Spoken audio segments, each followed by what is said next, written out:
पुनर्नामांकन के नाम पर जो शुल्क लिया जा रहा है बच्चों से, जो हम मानते हैं कि अनाधिकृत रूप से लिया जा रहा है, और दूसरा है कि जो रीएडमिशन के नाम पर फीस वसूला जा रहा है, उसका हम लोगों ने कड़ी चेतावनी दी है कि यदि कोई भी शिकायत प्राप्त होती है और उल्लंघन यदि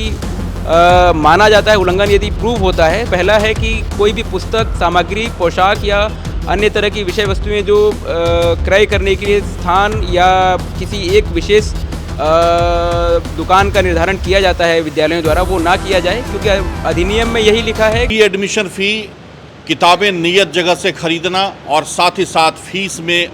लगातार वृद्धि करना, इन तमाम बातों को लेकर के आज भागलपुर के टाउन हॉल में सरकार और निजी स्कूल के जो संस्थान के जो प्रतिनिधि हैं उनके साथ एक महत्वपूर्ण बैठक हुई है। इसमें भागलपुर के डीडीसी प्रदीप कुमार सिंह आए हैं, उन्होंने अपनी बात को रखा है, क्या कुछ निर्देश दिया है स्कूल संचालकों को, सीधे उनसे जानते हैं। सर, बहुत स्वागत है आपका। रीएडमिशन फ़ी एक बहुत बड़ा मुद्दा है, किताबें इसी जगह से खरीदनी है, अपनी जो पुस्तकें हैं उसके साथ साथ ड्रेस, ये तमाम चीज़ें, और फीस में लगातार वृद्धि, कैसे क्या कहा है आपने स्कूल संचालकों को? देखिए, ये अभी हाल फिलहाल में इसकी शिकायतें काफ़ी बढ़ी हैं, प्रदेश स्तर पर बढ़ी हैं, तो हमको मुख्य सचिव महोदय का निर्देश था कि इसकी गहनता से जांच कराई जाए और सभी जो प्रधानाचार्य हैं, सभी निजी संस्थान हैं, उनके प्रबंधन के साथ इसकी बैठक की जाए। तो आज जिला पदाधिकारी महोदय की अध्यक्षता में इसकी बैठक की गई है। हम लोगों का मुख्य एजेंडा 2 था, अन्य बिंदुओं पर हम लोग इनके साथ चर्चा कर रहे हैं। मुख्य 2 बिंदु ये थे कि जो पुनर्नामांकन के नाम पर जो शुल्क लिया जा रहा है बच्चों से, जो हम मानते हैं कि अनाधिकृत रूप से लिया जा रहा है, उसके बारे में सभी लोगों को बताया गया है। इसके लिए सरकार का जो अधिनियम है, अधिनियम के बारे में भी और विनियमन के बारे में भी हम लोगों ने इनके बारे में काफ़ी डिटेल से सभी से चर्चा की है। 2 मुख्य बिंदु में हमने यही निर्देश दिया है कि जो पहला है कि कोई भी पुस्तक, सामग्री, पोशाक या अन्य तरह की विषय वस्तुएं जो क्रय करने के लिए स्थान या किसी एक विशेष दुकान का निर्धारण किया जाता है विद्यालयों द्वारा, वो ना किया जाए, क्योंकि अधिनियम में यही लिखा है कि अनिवार्य आप लोग नहीं कर सकते हैं अभिभावकों को कि वो कहाँ से पोशाक खरीदें, कहाँ से पुस्तकें क्रय करें, वो उनके विवेक पर निर्भर करता है। और हमने ये भी कहा है कि करिकुलम में इस तरह की पुस्तकें रखी जाएं जो आमतौर पर सभी पब्लिशिंग हाउसेज पब्लिश करें और उसका एक्सेस अभिभावकों को और विद्यार्थियों को समान रूप से मार्केट में ईजिली मिल जाए। उसका MRP भी ठीक हो, ताकि वैसे बच्चे जो निजी विद्यालयों में पढ़ रहे हैं, जिनके अभिभावकों की वित्तीय क्षमता उतनी अच्छी नहीं है, वो लोग इन कारणों से विद्यालय से ड्रॉप आउट ना हो सके। और दूसरा है कि जो रीएडमिशन के नाम पर फीस वसूला जा रहा है, उसका हम लोगों ने कड़ी चेतावनी दी है कि यदि कोई भी शिकायत प्राप्त होती है और उल्लंघन यदि माना जाता है, उल्लंघन यदि प्रूव होता है, तो प्रथम उल्लंघन पर जो अधिनियम के अंतर्गत प्रावधान है उसमें है कि प्रथम उल्लंघन में हम लोग 1 लाख का दंड अधिरोपित कर सकेंगे, जो प्रमंडलीय आयुक्त महोदय की अध्यक्षता में समिति है, और आगामी प्रत्येक अपराध पर 2 लाख रुपये तक का दंड है।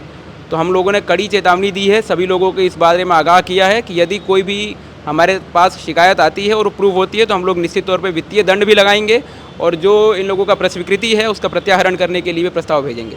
सर, किताबें एक आध चैप्टर बदल के पूरी की पूरी किताबें बदल दी जाती है अगले क्लास में, एक बड़ी समस्या होती है। पहले सर, आप भी जब अपने ज़माने में आपने पढ़ाई की होगी तो सेकंड हैंड किताब हम लोग खरीद दिया करते थे, लेकिन अब है कि पहले क्लास में अगर आप किसी अगर ऊपर की क्लास में गए, दूसरे क्लास में अगर आप बच्चों को किताब देना चाहते हैं, वो किताबें कहती है कि सिलेबस चेंज हो गया। क्या आखिर सिलेबस चेंज होता है? गणित में 2 जोड़ 2 4 ही होगा, इसमें क्या सिलेबस चेंज करते हैं जो हर साल किताबें बदल दी जाती हैं? नहीं, बिल्कुल इसी बात की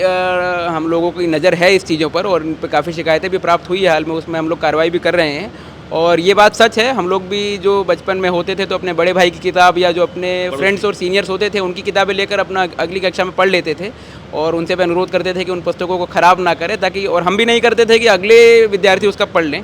हमने इसके लिए विद्यालयों को ये बोला है कि ऐसी पब्लिशिंग हाउसेस की किताबों को अपने पाठ्यक्रम में शामिल करें जो आसानी से मार्केट में मिल जाए, कम दाम पर मिले, और NCERT टाइप की किताबें जो हैं, जो सरकार ने, CBSE ने अपने स्तर से लागू की हैं, जिसमें सभी उस कक्षा के लिए जो अनिवार्यता पाठ्यक्रम है वो उसमें उपलब्ध कराया जाता है, वैसी पुस्तकों को अपने करिकुलम में रखें, ताकि वो कम दाम में भी होती हैं और विद्यालयों में मिल भी जाती हैं। इस पर हम लोग नज़र रखेंगे और इसका उल्लंघन होने पर निश्चित तौर पर कार्रवाई करेंगे। आप सभी लोगों से भी अनुरोध है, भागलपुर जिले वासियों से और हमारे मीडिया के भाई बंधुओं से, कहीं भी इस तरह की कोई शिकायत हो तो हमारे कार्यालय में आकर बिल्कुल शिकायत करें उसकी। सर, NCERT की जो बुक है उसको अवॉइड करते हैं, कैसे पब्लिकेशन हाउस का किताब जिसकी कीमत अगर NCERT में 50 रुपये है तो दूसरे पब्लिकेशन हाउस में 500 रुपये उसकी कीमत है, वही किताब वो बाध्य कर रहे हैं स्कूल, तमाम इसके उदाहरण हैं यहाँ पर कि वो 500 रुपये की कीमत वाली किताब कहते हैं आपको लेकर के आना, आप NCERT उस बुक को अवॉइड कीजिए। ये कहाँ तक सही है और इसको लेकर के आप लोग क्या चेतावनी दे रहे हैं? इसके बारे में भी जो प्रमंडलीय आयुक्त महोदय की अध्यक्षता में एक समिति है, वो पाठ्य पुस्तक का भी हम लोग इसका जांच कराएंगे कि जो उसका निर्धारित दर है वो अगर सेम कंटेंट है और दूसरे पब्लिशिंग हाउस की किताब कम दाम में वो उपलब्ध करा रहा है, तो उसका हम लोग देखेंगे कि वो दर निर्धारित हो और वैसी पुस्तकों को ही ये लोग करिकुलम में शामिल करें। उसमें भी यदि वृद्धि होती है, पुस्तक को चेंज करते हैं और पुस्तक को चेंज करने के कारण यदि बच्चों को शुल्क ज़्यादा देना पड़ रहा है उन पुस्तकों का, तो हम लोग उसको शुल्क वृद्धि के ही उसमें ऐड करके और 7% तक का जो पैमाना है उसमें शामिल करेंगे। सर, अभिभावक परेशान है, लगातार हमारे पास ये कॉल्स आ रहे हैं, मैसेजेस आ रहे हैं। आखिर सरकार की क्या गाइडलाइंस है? क्या 7,000 8,000 दूसरी कक्षा में पढ़ने वाले बच्चों की किताब की केवल कीमत है 7 से 8,000 रुपये? किसी तरह से एडमिशन तो करा लिया अभिभावक ने, फीस चुकाएंगे, लेकिन हर साल 8,000 10,000 रुपये केवल किताबों पर खर्च कर देंगे और उसके बाद फिर उसकी मासिक फ़ी है, तो सबके लिए संभव नहीं होता। तो अभिभावक परेशान है कि सरकार की गाइडलाइंस क्या कहती है? नहीं, सरकार इसमें बहुत सख्त है। आप लोग देख रहे हैं सभी जिलों में, हमारे ज़िले में भी विशेष तौर पर सभी प्रधानाचार्यों के साथ, सभी विद्यालयों के प्रबंधन में जो लोग हैं उनके साथ हम लोग लगातार बैठकें कर रहे हैं। हम लोग इंश्योर करेंगे कि जो सरकार की गाइडलाइन है, जो सरकार ने स्पष्ट अधिनियम बनाया है, उसका हम लोग यहाँ पे उसका अक्षरशः अनुपालन कराएं और जो शुल्क दिया जा रहा है उसका हम लोग निश्चित तौर पे मार्केट में भी सर्वे करवा रहे हैं कि कम से कम दाम लगे और बच्चों की पढ़ाई बेहतर रूप में हो सके। तो अभिभावकों को क्या एश्योर करना चाहेंगे सर, एज ए DDC आप?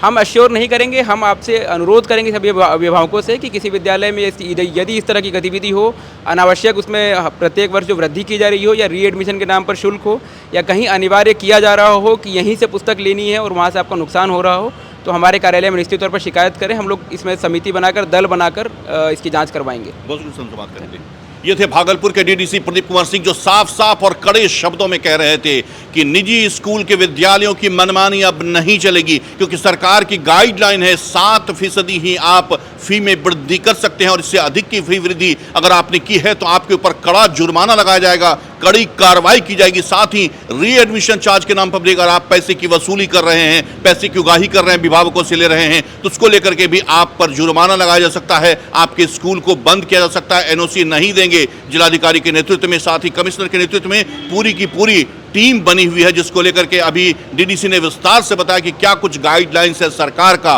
किताबें किसी एक जगह से ही खरीदनी है, आपको ड्रेस किसी एक ही जगह से खरीदनी है, ऐसी कोई भी बातें अनिवार्य नहीं है, सरकार की गाइडलाइंस नहीं है। और अगर कोई भी स्कूल इसका उल्लंघन करता हुआ पाया जाएगा तो उस पर कड़ी कार्रवाई होगी और ये लोग धावा दल बना करके उस स्कूल पर भी धावा बोलेंगे और जांच करवाएंगे। और अभिभावकों से भी साफ साफ कहा है कि अगर किसी की कोई शिकायत है तो वो शिकायत DDC के कार्यालय में, जिलाधिकारी के कार्यालय में अवश्य करें और इस तरह के स्कूल की मनमानी पर रोक लगेगी। क्योंकि फी में, रीएडमिशन फी के नाम पे, साथ ही पुस्तकों में जो आप किसी एक खास पब्लिकेशन को बढ़ावा देते हैं, NCERT पुस्तक को आप अवॉइड करते हैं, किताबें जिसकी कीमत 55-60 रुपये हो सकती है, 100 रुपये मैक्सिमम हो सकती है NCERT में, लेकिन दूसरे पब्लिकेशन में जहां कमीशन का एक बहुत बड़ा खेल है, चूंकि करोड़ों की उगाही इस मामले में स्कूल प्रबंधन कर रहे हैं। ये कहने से टीवी अंग प्रदेश कहीं गुरेज नहीं कर रहा, चूंकि करोड़ों का ये कारोबार है। जो किताबें इसी जगह से खरीदनी है, आपको आपका ड्रेस इसी जगह से लेना है और वहां जिस तरह से गार्जियन का, अभिभावक नंबर लगाते हैं अपना कि हमारा कब बारी हमारी आएगी, तो बच्चों को पढ़ाना अब दुश्वार हो गया है। कैसे लोग आखिर इन निजी स्कूल में अपने बच्चों को पढ़ाएंगे? क्या जिनकी स्थिति वैसी नहीं है उनके बच्चे उस स्कूल में नहीं पढ़ेंगे? ऐसी तमाम बातें हैं अभी, जिसको लेकर के आज निजी स्कूल के संचालकों के साथ भागलपुर के जिलाधिकारी, DDC और तमाम अधिकारियों ने एक बैठक की है और कड़ा संदेश और सरकार की तरफ से जो गाइडलाइंस है उसके विषय में विस्तार से बताया है और कहा है कि कहीं से भी कोई शिकायत मिलेगी तो उस पर कड़ी कार्रवाई की जाएगी। अपने सहयोगी सुबोध के साथ मिलिंद गुंजन, टीवी प्रदेश, भागलपुर।